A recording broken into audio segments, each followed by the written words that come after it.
বছর আগে কাটা লাগা গানে নেচে ভারত সহ পুরো দক্ষিণ এশিয়ায় ঝড় তুলেছিলেন শেফালি জারিওয়ালা। গানটি এতটাই জনপ্রিয় হয় যে রাতারাতি তারকা খ্যাতি লাভ করেন শেফালি। বলা চলে গানটি তার জীবনই বদলে দিয়েছে। 2002 সালে কাটা লাগা গানের রিমিক্স ভিডিওটি প্রকাশের পর শেফালিকে আর পিছন ফিরে তাকাতে হয়নি। গানটি ভারতীয় পপ সংস্কৃতির এক বিশাল অংশ হয়ে আছে আজও। শেফালি জারিওয়ালা আকস্মিক মৃত্যুর পর আবার আলোচনায় সেই পুরনো গান, সঙ্গে উঠে এসেছে তার পুরনো একটি সাক্ষাৎকারও।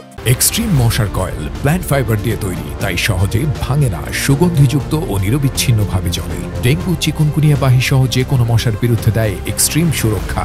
সেখানে জানা যায় কাটা লাগা গানের জন্য কত পারিশ্রমিক পেয়েছিলেন শেফালি।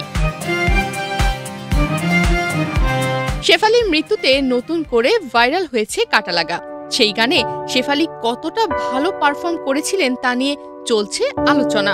যদিও এ গানে পারফর্ম করতে পরিবারের আপত্তির মুখে পড়েছিলেন শেফালি। কাটা লাগা গানে নাচের সুযোগ কি করে পেয়েছিলেন শেফালি? একটা সাক্ষাৎকারে অভিনেত্রী জানিয়েছিলেন তখন তার বয়স 19 পেরোয়নি। একটি ইঞ্জিনিয়ারিং কলেজে পড়ছিলেন তিনি। কলেজের বাইরে শেফালিকে দেখে পছন্দ হয় ওই মিউজিক ভিডিওর পরিচালকদ্বয় রাধিকা রাও ও বিনয় সাপ্রুর। সেই সময় মিউজিক ভিডিওটি বেশ বোল্ড ছিল। শেফালির পোশাক নিয়েও বিতর্ক তৈরি হয়েছিল। শেফালি জানান মাত্র 7,000 রুপি তিনি পেয়েছিলেন এই নাচের জন্য। তবে তিনি কাজটি করতে চেয়েছিলেন কারণ নিজের কিছু উপার্জনের আগ্রহ ছিল তার। টিভিতে নিজেকে দেখারও খুব ইচ্ছা ছিল শেফালির। এ কারণেই বাড়িতে বাবার আপত্তি থাকার পরও কাটা লাগা গানের পারফর্ম করেছিলেন তিনি। আত্মবিশ্বাসের সঙ্গে নেচেছিলেন এই গানে। এরপর তার ক্যারিয়ারের মোড় ঘুরে যায়। পরবর্তী সময়ে মুঝসে শাদি করোগি সিনেমায় দেখা গেছে শেফালিকে। অংশগ্রহণ করেন নচ বালিয়ে 5-এ স্বামী পরাগ ত্যাগীর সঙ্গে।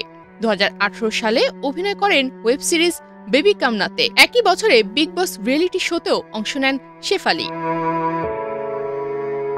গেল 27 জুন হৃদরোগে আক্রান্ত হয়ে মাত্র 42 বছর বয়সে মৃত্যুবরণ করেন শেফালি জারিওয়ালা। শুক্রবার তিনি হঠাৎ করেই অসুস্থ হয়ে পড়েন। সঙ্গে সঙ্গে তাকে নিয়ে যাওয়া হয় মুম্বাইয়ের বেলভিউ মাল্টি স্পেশালিটি হাসপাতালে। সেখানেই তিনি মারা যান।